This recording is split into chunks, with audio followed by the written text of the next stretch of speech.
इसका आंसर सामने आपको दिया हुआ है कि पियाजे द्वारा दी गई विशेषताओं के आधार पर विकास के लेवल का आपको मिलान करना है। तो चलिए करते हैं भैया, आपके इनका मिलान करते हैं। तो क्या क्या इनके मिलान किए हुए, इनके ऊपर एक बार नजर डालते हैं। वीडियो नहीं चल रही, चल छोड़, मेरे में आ गया। चलिए करते भाई, अब आपका मिलान करते हैं क्या क्या इनका दिया हुआ है। पहला इसमें दिया हुआ है कि तर्क पूर्व चिंतन करना बच्चा स्टार्ट कर देता है, यानी कि कौन सा आपका लॉजिकल थिंकिंग बच्चा स्टार्ट कर देता है। और उसके साथ क्या काम करता है, संरक्षण की योग्यता आ जाती है, यानी कंजर्वेशन की योग्यता आ जाती है।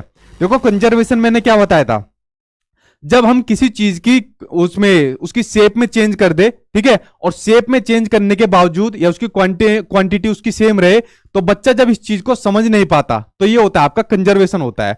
जैसे मैंने आपको एक एग्जांपल बताया था, अब मेरे हाथ में दो चीज है, एक तो गिलास है और एक पानी की बोतल है। अब इन दोनों के अंदर सेम मात्रा में पानी रखा हुआ है, इसमें भी सेम पानी है, वैसे हालांकि है नहीं पानी, तो दोनों में सेम मात्रा में पानी रखा हुआ है। अब किसी बच्चों को मैंने कहा कि बेटा ले, इसमें पानी आपको लेना है, तो बताओ कौन सा आप लोगे इसमें से, ठीक है। पानी दोनों में सेम है, लेकिन बच्चा पता है किसे पकड़ेगा, बड़ी चीज को पकड़ेगा कि मुझे तो ये चीज चाहिए बड़े वाली। क्वांटिटी सेम है पानी की, दोनों में सेम मात्रा में पानी है, पर बच्चा पकड़ेगा ज्यादा चीज को। जब मैंने यहां पर क्वांटिटी सेम रखी, लेकिन चीजों की यहां पर आकृति में परिवर्तन कर दिया, इनकी शेप में परिवर्तन कर दिया, लेकिन क्वांटिटी सेम रही, बट बच्चा इस कंसेप्ट को समझ नहीं पाता, तो ये होता है आपका कंजर्वेशन होता है। क्या होता है, कंजर्वेशन होता है। तो जब बच्चा इस चीज को समझ नहीं पाता, तो ये वाली स्टेज होती है आपकी प्री ऑपरेशनल स्टेज के अंदर होती है। लेकिन इसने कहा ये संरक्षण की योग्यता बच्चे के अंदर आ जाती है। मतलब अब बच्चा यहां पर समझ गया, बच्चे ने कहा यार पानी तो है सर जी, कोई सी भी दे दो, गिलास दे दो या बोतल दे दो, क्यों पागल बना रहे हो, लाओ कोई सा भी दे दो मुझे। तो बच्चा जब अगर इसी स्टेज को समझ गया, तो ये समझने की योग्यता अगर बच्चे के अंदर आ गई, तो बच्चा यहां पर आपका कॉन्क्रीट आपका स्टेज के अंदर आ जाएगा, मूर्त संक्रियात्मक अवस्था के अंदर आ जाएगा। कहा गई भैया आपकी मूर्त कहा गई आपकी ये वाली कॉन्क्रीट स्टेज के अंदर बच्चा यहां पर आ जाएगा। अगली स्टेज आपकी हाइपोथेटिकल आपकी रीजनिंग, यानी कि परिकल्पनात्मक आपका तर्कना।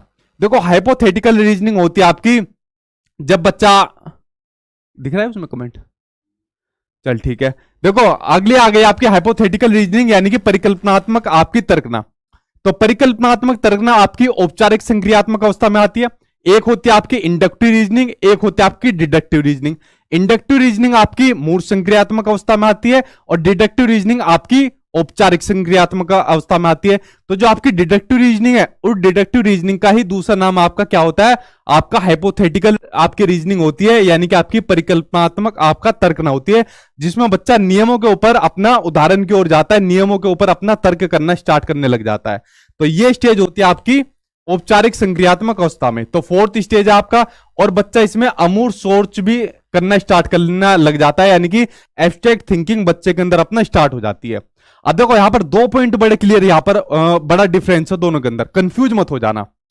यहां पर बच्चे के अंदर चिंतन होना स्टार्ट हो गया, ध्यान से सुनना, यहां पर बच्चे के अंदर मूर्त संक्रियात्मक अवस्था के अंदर बच्चे के अंदर चिंतन होना स्टार्ट हो गया।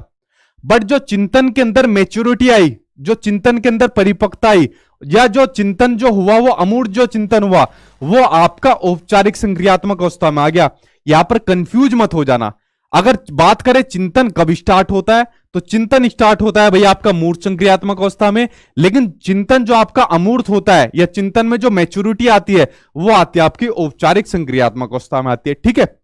अगला दिया हुआ है आपका वस्तुओं की स्थिरता की समझ, यानी कि बात हो रही है यहां पर आपकी ऑब्जेक्ट परमानेंस की बात हो रही है, जहां पर बच्चा वस्तुओं की छाप अपने माइंड के अंदर बना लेता है, छुपी हुई चीजों को भी ढूंढकर निकाल लेता है। और वो किसके थ्रू निकाल लेता है, अपने सेंसरी ऑर्गन के माध्यम से।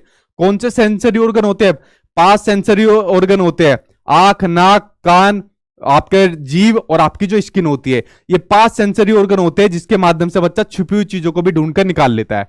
किस स्टेज के अंदर होते हैं आपके, ये होता है आपके सेंसरी मोटर स्टेज के अंदर, जब बच्चा 2 साल का होता है, ठीक है।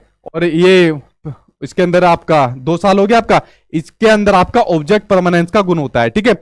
अगर मान लीजिए बच्चे के सामने मैंने एक गिलास रख दिया, ये पेन रख दिया, और इसको कहीं पर मैंने छिपा भी दिया, तो आप बच्चे के सामने कभी एक्सपेरिमेंट करके देखना, इस छुपे हुए पेन को भी ढूंढ लेगा अपने सेंसरी ऑर्गन के माध्यम से, ठीक। अगली कौन सी बची, प्रतीकों की सोच, यानी जो सिंबल्स होते हैं, इसकी सोच बच्चे के अंदर आ जाती है। सिंबल्स की सोच कैसे होती है, आप बच्चे के सामने कोई भी नाम ले लो, XYZ कोई भी नाम ले लो, आप बच्चों के सामने को पेन, तो उसके माइंड में एकदम पेन की इमेज बन जाएगी। आप बच्चों के सामने को घोड़ा, तो एकदम घोड़े की इमेज उसके सामने बन जाएगी। जैसा आपके सीटेट के एग्जाम में क्वेश्चन पूछा गया था कि एक बच्चे के सामने चिप्स की फोटो दिखाई उसे, और चिप्स की फोटो दिखाने के बाद बच्चे ने एकदम कहा तितली। तो जब बच्चों को किसी भी चीज का नाम लिया जाए उसके सामने, और उसके माइंड में उसकी चित्र बन जाए, उसकी फोटो बन जाए, उसकी समझ बन जाए, प्रतीकों की नॉलेज बन जाए, सिंबल्स की नॉलेज बन जाए, तो वो स्टेज होती है आपकी प्री ऑपरेशनल स्टेज होती है। और साथ में इसमें दिया हुआ है लेकिन कंजर्वेशन की समझ नहीं बनती। तो मैंने क्या कहा था, कंजर्वेशन की समझ प्री ऑपरेशनल स्टेज में नहीं बनती, लेकिन आपकी कॉन्क्रीट में बन जाती है। आपकी देखो कॉन्क्रीट में बन जाती है।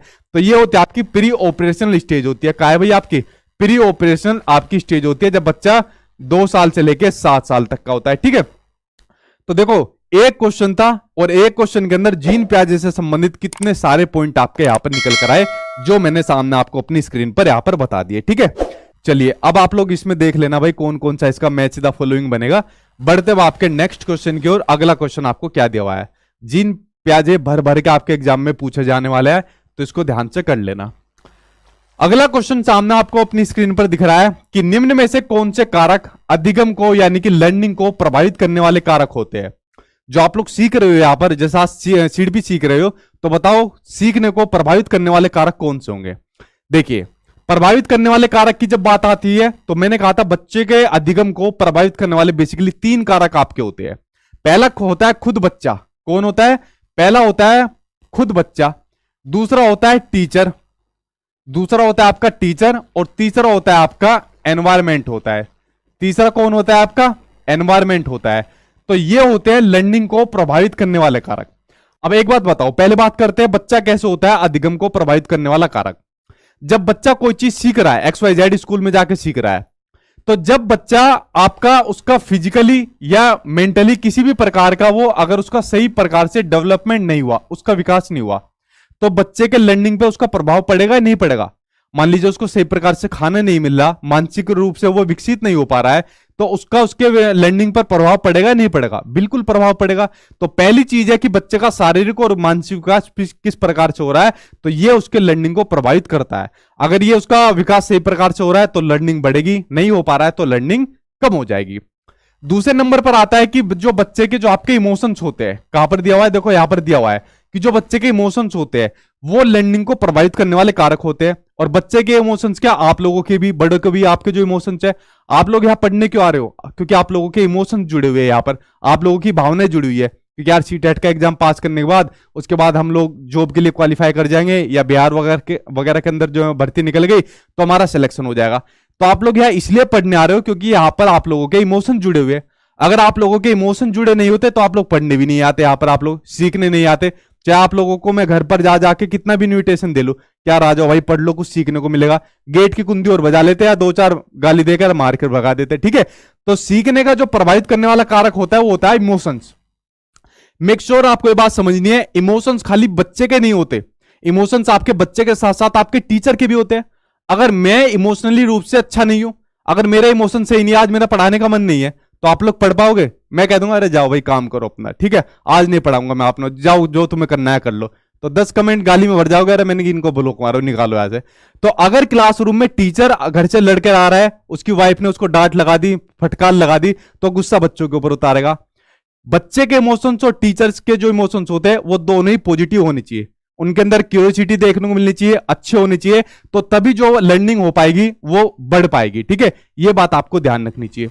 उसी तरीके से टीचर भी लर्निंग को प्रभावित करता है, तो टीचर को क्या होनी चाहिए, अपने सब्जेक्ट की नॉलेज होनी चाहिए। अगर उसे अपना सब्जेक्ट ही नहीं आता होगा तो बच्चों को क्या पढ़ा पाएगा। उसे इंडिविजुअल डिफरेंसेस की नॉलेज होनी चाहिए, जो व्यक्तिगत विभिन्नताएं क्लासरूम के अंदर पाई जाती है। जो एनवायरमेंट होने चाहिए, चाहे क्लासरूम का एनवायरमेंट हो, चाहे उसकी फैमिली का एनवायरमेंट हो, वो बड़ा पॉजिटिव होना चाहिए, डेमोक्रेटिक होना चाहिए।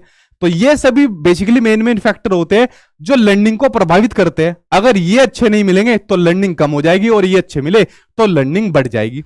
अब देखिए, मोटिवेटेड अगर कोई बच्चा रहेगा तो लर्निंग को बढ़ाएगा या लर्निंग को कम करेगा? लर्निंग को बढ़ाएगा भाई। आप लोग मोटिवेटेड हो तभी तो यहां पर पढ़ने आए हो, वरना क्यों आते यहां पर पढ़ने? ठीक है, सामाजिक संदर्भ, तो सामाजिक संदर्भ भी क्या काम करता है, जो कल्चर होता है वो लर्निंग को बढ़ाता है, बिल्कुल बढ़ाता है। जो सोसाइटी होती है वो भी लर्निंग को बढ़ाने में हेल्प करती है।